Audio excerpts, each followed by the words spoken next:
Nice. What's going on? It's your boy Sermon. We're back for part 3. Part 3, baby! Can't hold us back. Yes. Motherfucker like my son, when he starts talking about himself, we gotta do like 12 parts. Goddamn. It's true. Yeah. My son gets very detailed. Mm-hmm. So in part 2, we were just talking about how you wanted to get Gucci on Gucci nails. Yep. So were there any other collaborations that you wanted to have on movie that didn't pan out?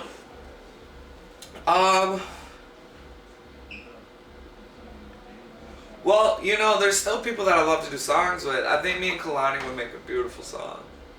Love her so much. She's a good friend of mine. She's a really cool fucking person. Really, really, really great musician and has a lot of roots.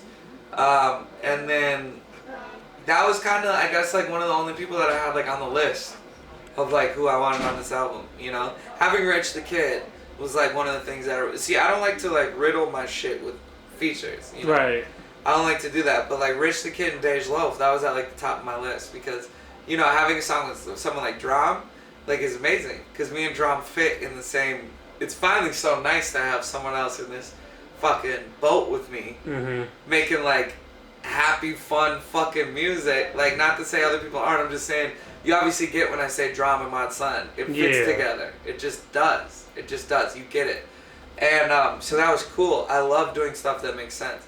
Now, like, having a song with Rich the Kid is so out there for someone like me to have, which is amazing. That's what I go for when I do a feature. I like to bring different worlds together, not just play in the same world, you know? So, like, that was something that was really big to me, because I think Rich the Kid is one of the best rappers out right now. Like, I'm into a lot of rappers out right now, and I'm into people that can spit songs out every single day. But Rich the Kid's songs, he's consistently fucking outdoing himself. He's a great fucking rapper, dude. He's a great fucking rapper, and I think a lot of people attach to what he does. That being said, he was huge. Then, secondly, DeJ Loaf. I think she's one of the most mesmerizing voices I've heard in the last like 15 years of music. Her voice is fucking mesmerizing, bro. It's hypnotizing. And I was one of the first DeJ Loaf supporters, plain and simple. That's why she did that song with me, first and foremost. I finished my parts of the song, and I texted it to her, and I was like, yo, I'd love to have you on the song. She didn't even text back a reply. She fucking texted back a sound, another MP3 with her feature on it. Wow. And like, my label's like, yo, like, what can we do for you on this? And like, she's like, man, Mod has been with me from the beginning. Like, I got him. It's all good. And like, that showed me a really special side of the industry that exists still, which is like the way that I roll. I do that shit, you know? I show love. And she showed love. And so that was very important to me. So those two features were like super, super important for me to have on this album. Yeah. What did you learn about yourself while making this album? Vulnerability and love. I write love life songs. I never really write love songs. But I'm an honest person. I was going through a really heavy relationship for the last like 2 years when I was making this album. And like, looking back on this album, it totally documented my entire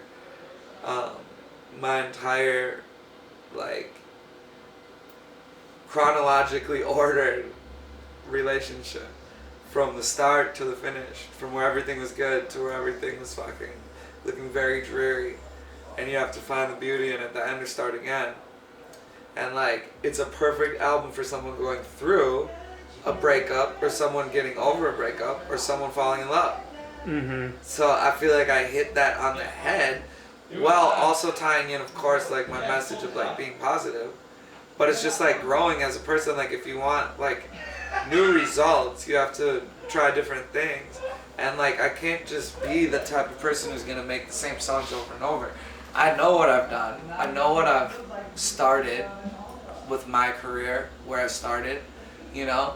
And I know what has been attractive to people. I know that my happy as fuck lifestyle has been amazing. My happy to be here lifestyle has been amazing. Caught on. My believe in yourself lifestyle has been amazing. But like, I've never done this, like, one of the most relatable topics in the world. I've always done something so far from being relatable, which is be a fucking superhero. Be happy. When the world is telling you to be fucking sad, be happy. It's being a superhero, right? That's what I was telling people to do. That's not very attractive to everyone. People like to be sad, to tell you the truth. It makes a lot of people happy, which is very strange.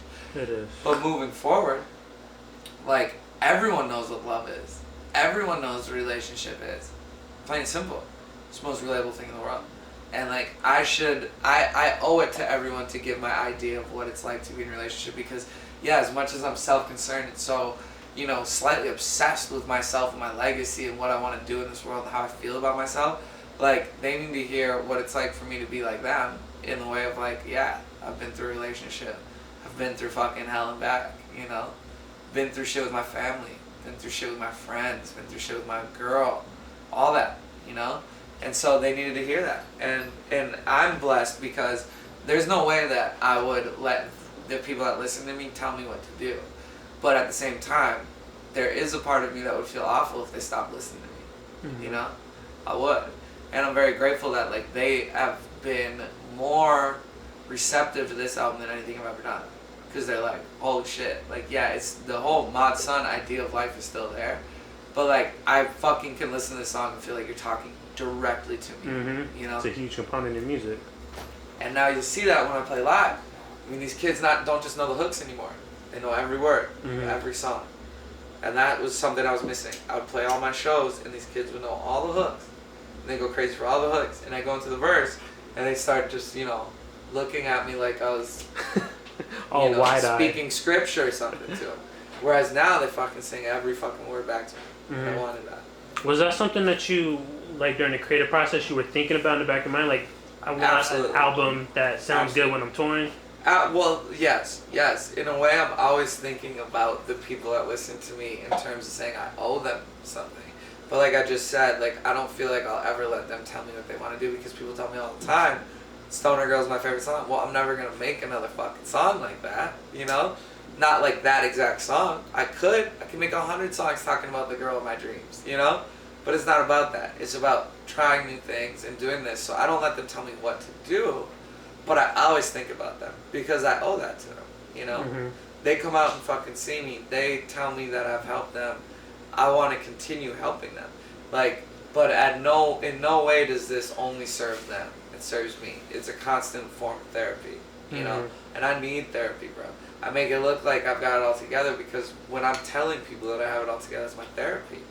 It's about me telling them that, like, if you believe in what I'm talking about, then there's no way I'm not going to live that.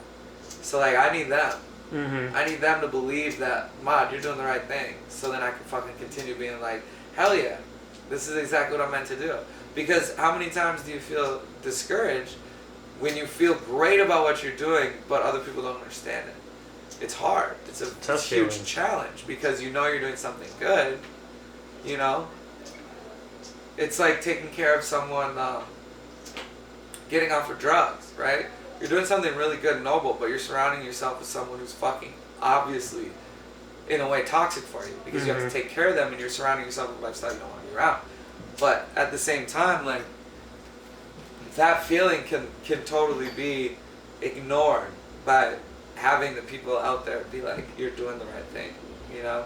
And so these kids reminding me constantly that I'm doing the right thing, it just makes it able for me to wake up every morning, regardless of how I might be told to feel in this world, and be like, no, motherfucker, these kids, they need you, man. So you gotta step up today.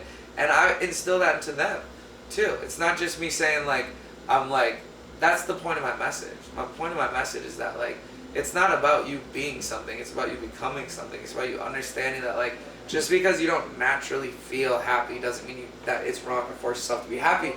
When you sit here and you stop right there, out there, people right now, and you say, stop and smile for 5 seconds, and you go,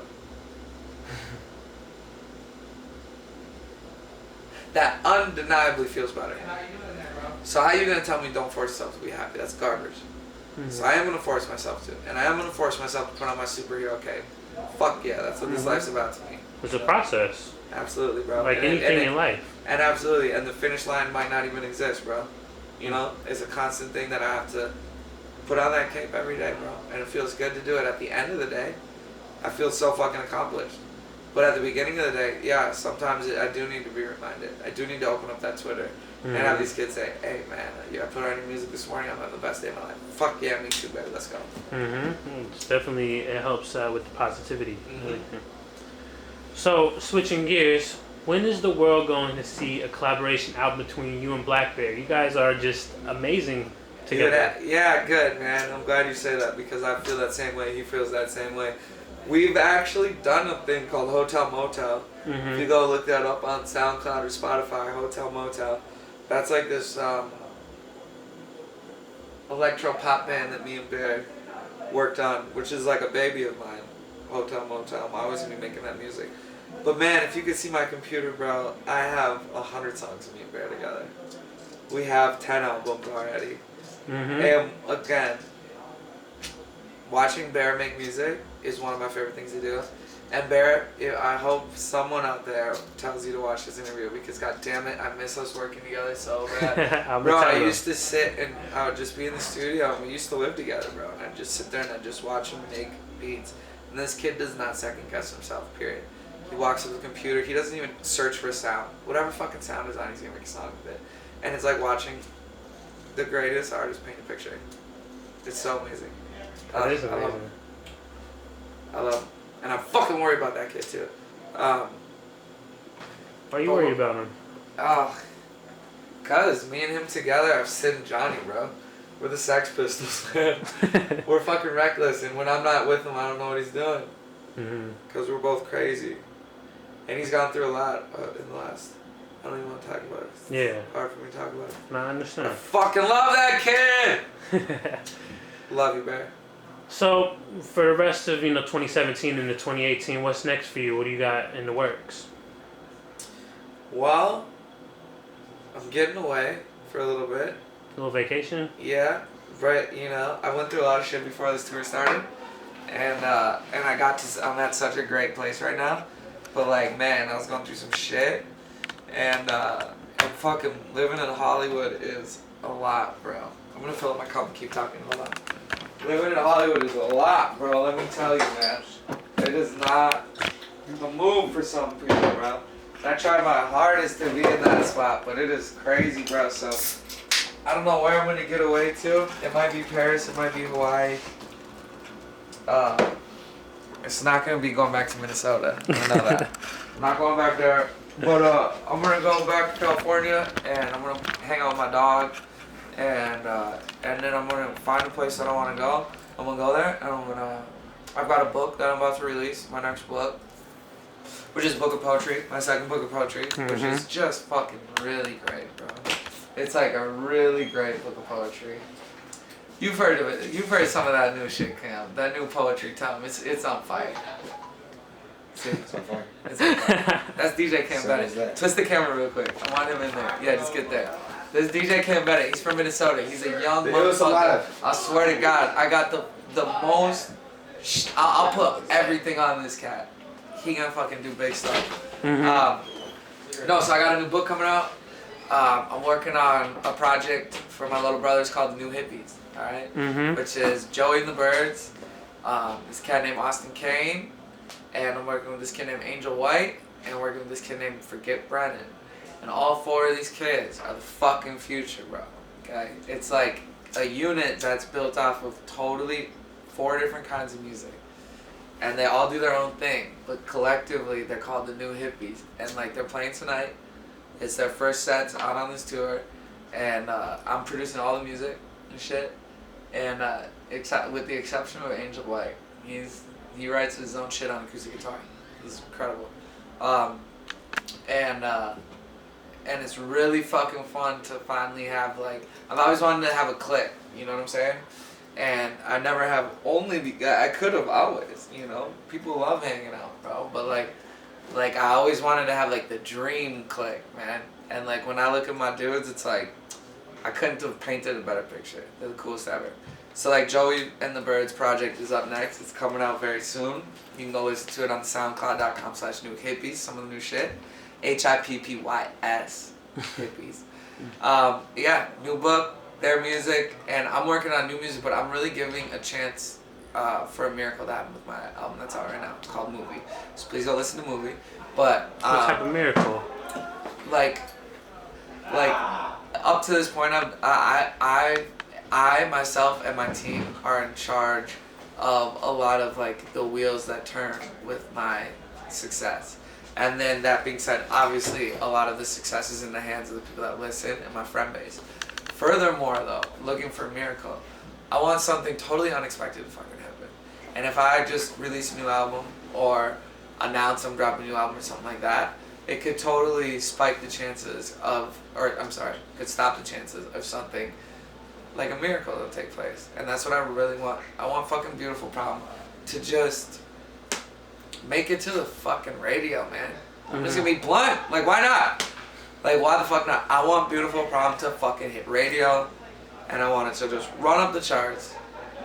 You know, I'd love for that to happen. It totally would. Yeah, and I'd love for, you know, brand new people that have never heard of me before hear Beautiful Problem and like find what I'm doing.